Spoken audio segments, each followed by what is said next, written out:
And welcome to My Week. Thanks so much for joining us. I'm Christy McDonald. It has been another week of major news. A terrorist attack in Belgium, a stinging report from the Flint Water Task Force, and the continuing debate over a financial rescue package for Detroit Public Schools.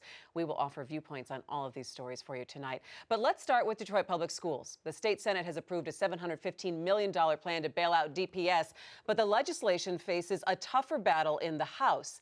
DPS transition manager Judge Stephen Rhodes is here to talk about finances and much more. And of course, we have our My Week contributors, Nolan Finley of the Detroit News and Stephen Henderson of the Detroit Free Press. Gentlemen, it's good to see you. Judge Rhodes, welcome to My Week. It's good to have you here. Thank you. It's nice to be here. All right.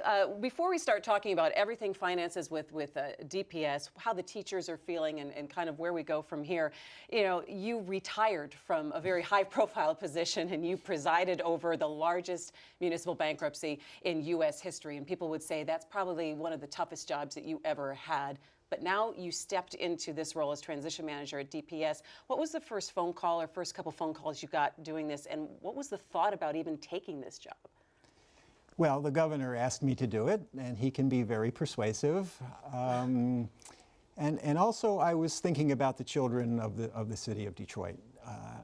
I said when I confirmed the city's plan that the city itself would only succeed if the schools succeeded.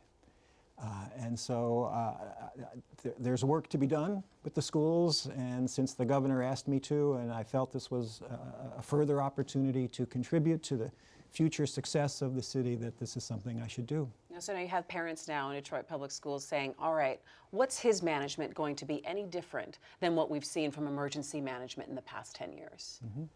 That is a frequent question that I get, and I appreciate the question. There are two major differences. The first is that I view my role as a transition leader, and that's why I've asked to be called a transition manager rather than an emergency manager. And so the concept is to transition leadership of public education in Detroit from emergency management to local control again. I believe in local control. Unfortunately, we can't just flip the switch.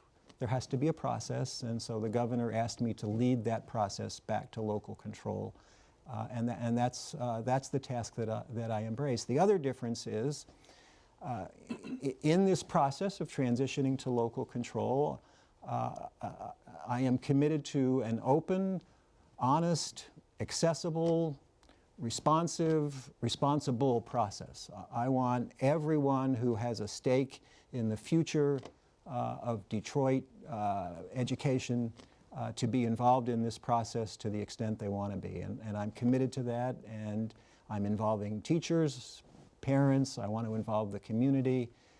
This has to be an open process. I believe in democracy, and this is the way to make democracy work between now and when we do return it to local control.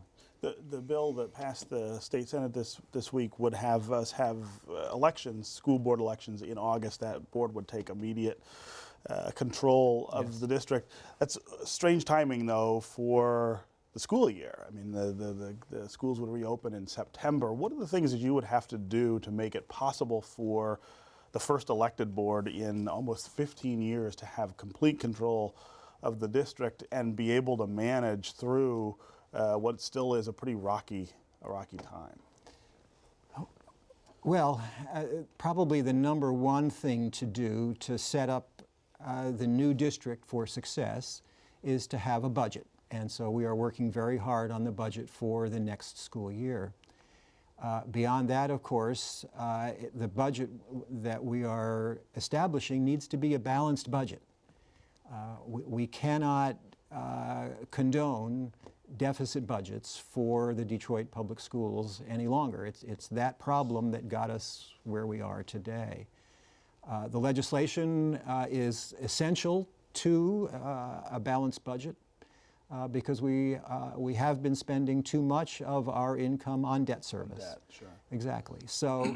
So those are the keys. Beyond that, bringing in Alicia Merriweather as our superintendent is a major step towards success of the Detroit Public Schools. And I intend to do what I can to set up the central office for success in the future as Do well. do you anticipate having to close more schools in the city by September? We are examining that, but I'm a little bit conflicted there, Stephen, frankly. Closing schools is a very challenging subject. There are many factors that have to be considered, and of course there are the financial factors and the performance factors, but it has to be a process that involves everyone who is affected by potential school closings. I'm not sure we actually have the time to do that between now and the next school year. And more than that, I have this sense that that's a process that should be managed by the next school board, by the people who the citizens elect to be in charge of the school system.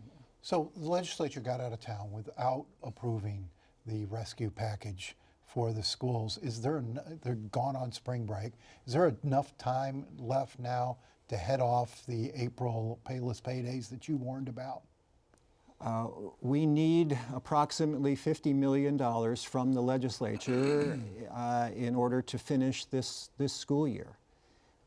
If that does not happen, then we will go dark after April 8th, and that's unfathomable. And so, I don't know how we as a society can allow that to happen. but it'll be almost April 8th by the time they get back and start deliberating again. So is there any other means of keeping these schools open without that money?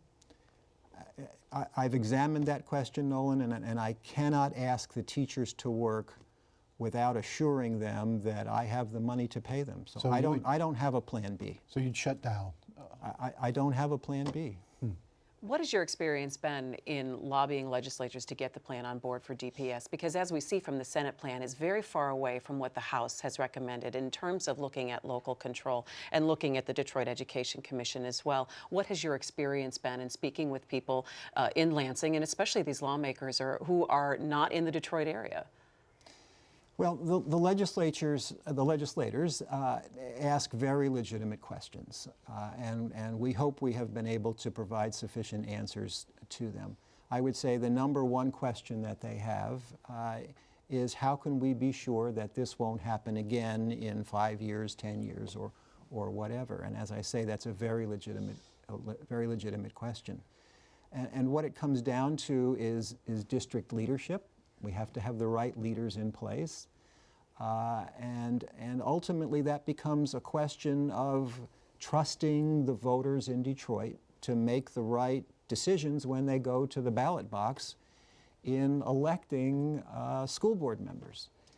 And here I want to point out that when the legislature adopted and bought into the grand bargain that was such a key feature of the Detroit case, that was an expression of their support for democracy in the city of Detroit, their expression that they trust the voters of Detroit to continue to elect leaders who will make the right decisions to keep Detroit on the right path.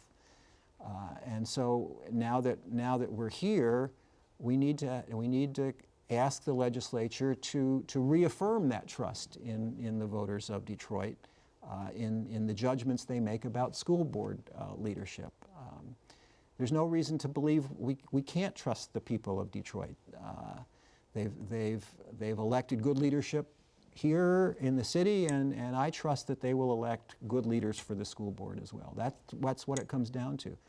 I've said it so many times, democracy is not a spectator sport. The people of the city of Detroit have got to take a proactive role in the management and leadership and direction of the schools of the city of Detroit.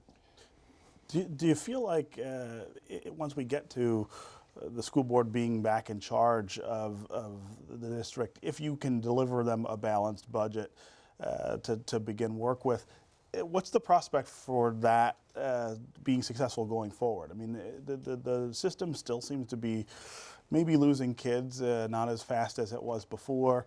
As we talked about before, there are still these overcapacity issues. Are they being set up for failure again if we don't make dramatic changes? I don't sense that at all, Stephen. I sense a new spirit, a new enthusiasm, a new energy about public education in Detroit. We have a very strong, dedicated, and committed group of teachers. These teachers are really the unsung heroes of public education in Detroit. They have endured for 5 or 6 or 7 years no pay increases. In fact, for many of them, more than 10% pay cut.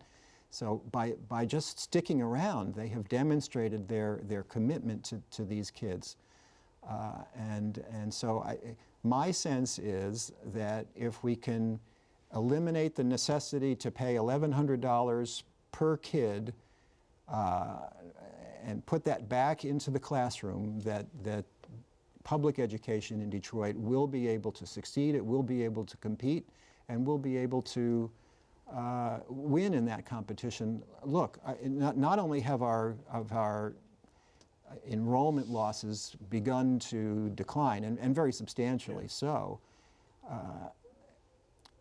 our graduation rate, which was just announced, has gone up dramatically and is now just short of the state average. And we have 7 high schools with graduation rates in excess of 90%, including one that was 100%. Davis Aerospace. So I sense a real turnaround in the kind of energy and enthusiasm that it's going to take to make the Detroit schools successful.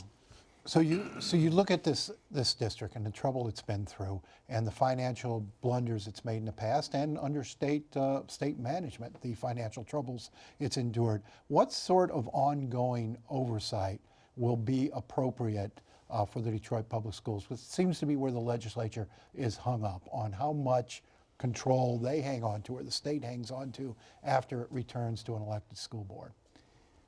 I think that a strong financial review commission is entirely appropriate, and especially so for schools. And why do I say that?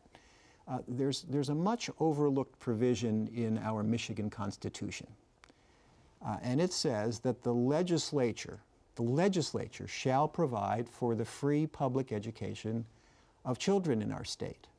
That's an awesome responsibility that the Constitution puts on the legislature. It doesn't put it on the local school board, it doesn't put it on the city, it doesn't put it on anyone other than the legislature. So for me, the Financial Review Commission is one of the tools that the legislature has to help it fulfill its constitutional duties. So I support a Financial Review Commission, and I think that our experience with the City of Detroit Financial Review Commission has established, at least so far, that it can play a valuable role in the revitalization of the school system itself. So I support it. When you leave this transition role, what would you like to see have done? I know that you have a contract that will go until September. That is, if the money comes through for DPS. When you step back from this role, what would you like to see achieved? I plan to help people identify the strongest possible candidates to run for school board. In the past, it's been hard to motivate high quality, highly experienced people to serve in this position, but we need to turn that around. So I plan to work on that even while I'm in this role, and once I'm done, I plan to let the school board to run it, and I plan to get back to my personal plan from 3 years ago, which was to retire. All right. Well, DPS Transition Manager and retired bankruptcy judge Stephen Rhodes, thank you so much for joining us, and we look forward to hearing how things transpire in the next few weeks. Well, thank you for having me. I appreciate it very much. Okay.